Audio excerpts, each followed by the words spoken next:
This is Tom Fox again. I hope you found episode 3, entitled A Cloud of Doxy and Away We Go, informative, although perhaps after listening to it, you may believe the title of the episode should be With Our Feet Planted Firmly on the Ground.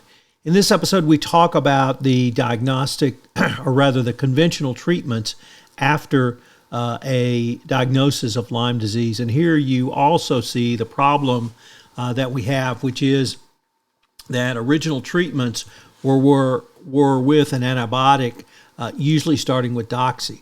And although that is generally not harmful to a patient, it certainly is something that is perhaps not the most helpful, but that both physicians and clinicians are really mired in this original way of thinking about the treatment of Lyme disease.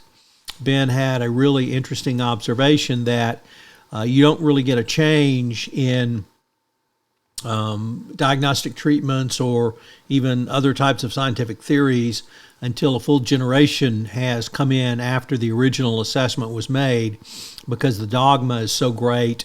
And if you learn that basically as a guideline when you studied or from others, you're probably going to be stuck with it. And it really takes someone with a new set of fresh eyes when there's new data available. And that's the one thing that I think frustrates Ben and Scott the most, is that new data has showed that many other types of treatment beyond simply antibiotics with doxy are helpful, but it's individualized to the patient.